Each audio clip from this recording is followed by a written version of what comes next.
Hello friends and welcome to another video.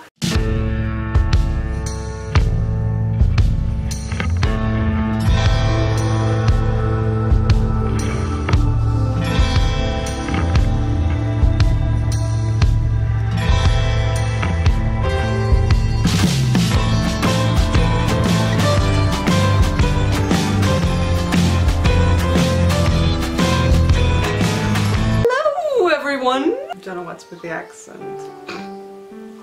Guess I'm in a mood today. Rarely happens. So yeah, long time no see.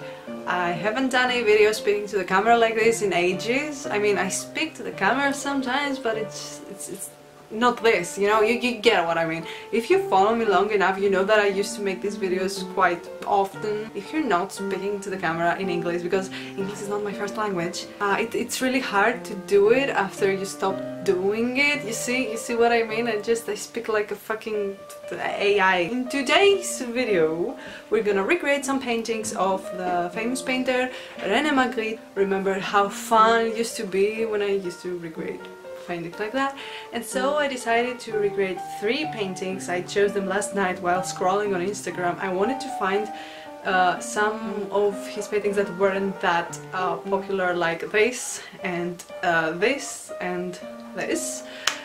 So I chose, you'll see. And I decided to recreate them, but with my own aesthetic, so it's not 100%. First painting we're gonna recreate is, well, it's a quite popular one, but it's not the first one it comes to mind when you think about Magritte, okay? So this one, Euphoria actually recreated this one and it's amazing. The title of the painting is Not to be Reproduced. I think it has to do with a book that's sitting there. I want to recreate it on my mirror here. I tried to clean it up off camera. Yeah, let's see how this goes.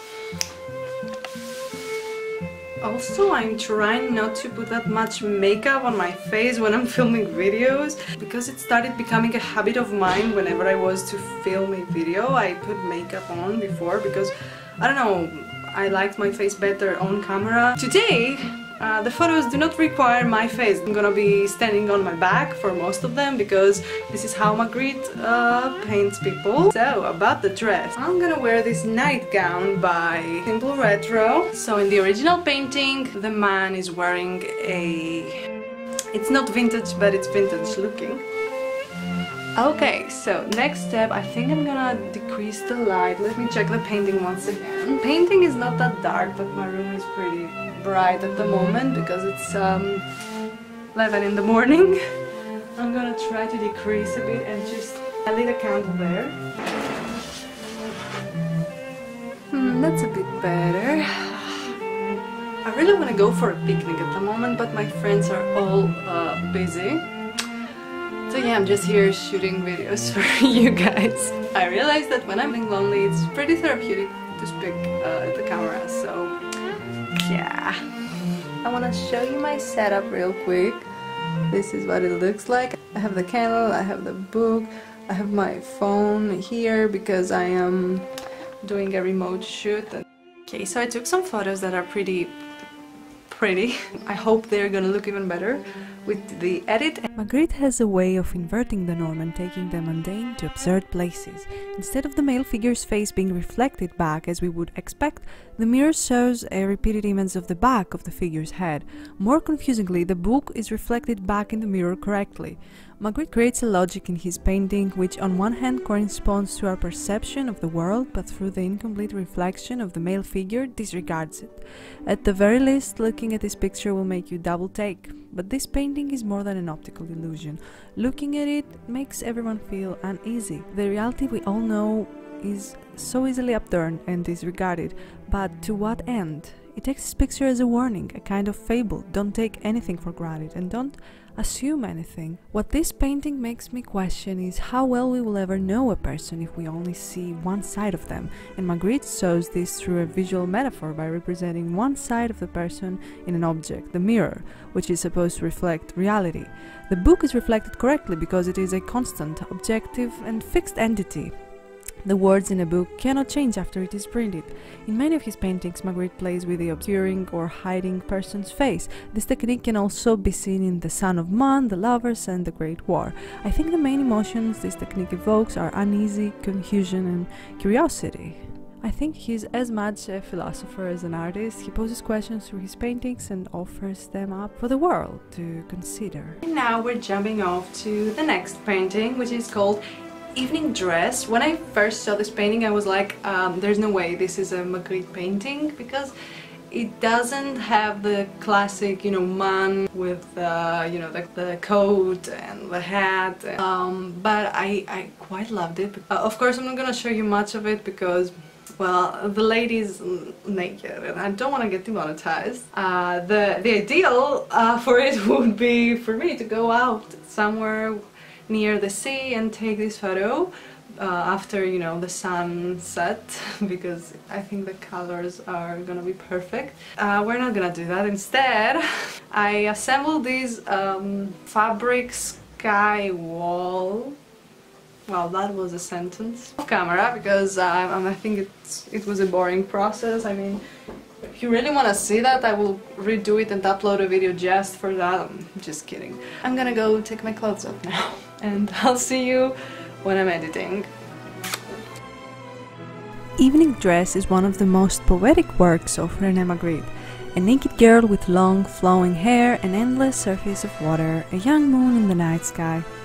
The Belgian artist does not have so many paintings with such a romantic plot, and the name matches it. There is no better dress for the evening for a beautiful woman than complete nudity, as if the artist declares. If in the overwhelming majority of his work he seeks to surprise the viewer, create a paradoxical image, or even confuse the lack of a visible connection between the image and the title of the world, then in the case of Evening Dress everything is quite transparent. Magritte creates a dreamy atmosphere that encourages you to immerse yourself in the moments of the past, either recall the midnight bathing in a dress of moonlight at the dawn of youth, or recall visions of first love from memory.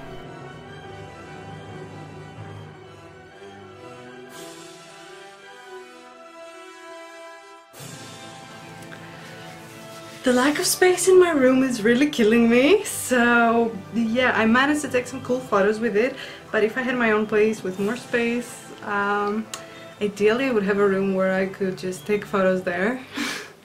I would have my tripods and my lights and my backdrops all ready. One day I will be able to move out.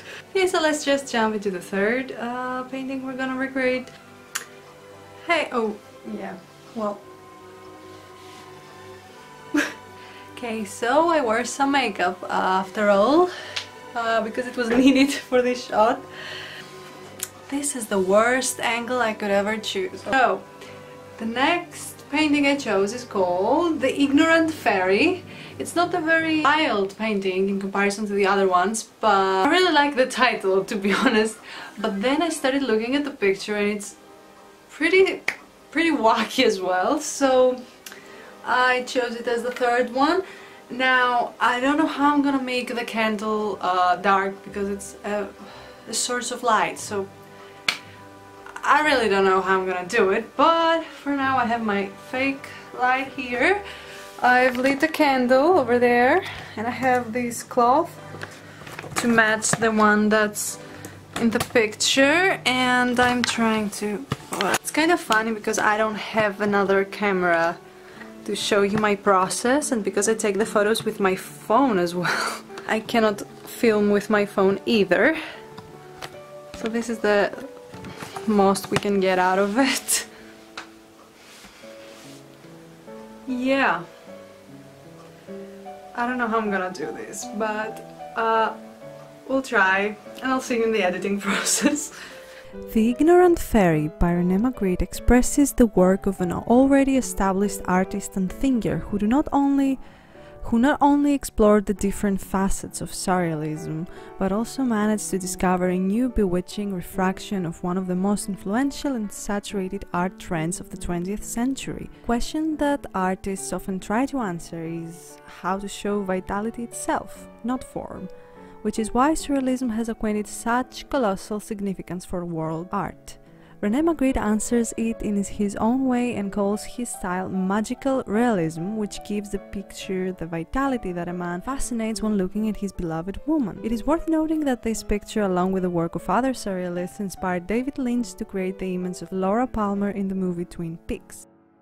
And now for the final result. The first one, I would give it a 8 out of 10 because I really liked my own interpretation of the picture, and the style is very unique, but you'll have to know the existence of the painting to understand that it's a reference. The second one, I would give it a 10 out of 10. Holy fucking shit, I really liked it. It's pretty accurate, and I think not many people will understand that it's a reference from a painting, but that's okay, you know. And to be fair, I prefer the colors in mine than the ones in the painting. And lastly, well, I give this a 5 out of 10. I don't know, I did not like it that much. It was really hard to recreate, especially the candle and the face and the lightning. It was very harsh, and yeah, it's not my favorite, but I will definitely try to make some more and practice, because you know, it's okay to include something that you're not 100% happy about. It happens when creating art. So yeah, I hope you enjoyed this video. Leave a like and let me know if you want me to recreate other artists' paintings. Until then, stay safe, stay magical, and I'll see you.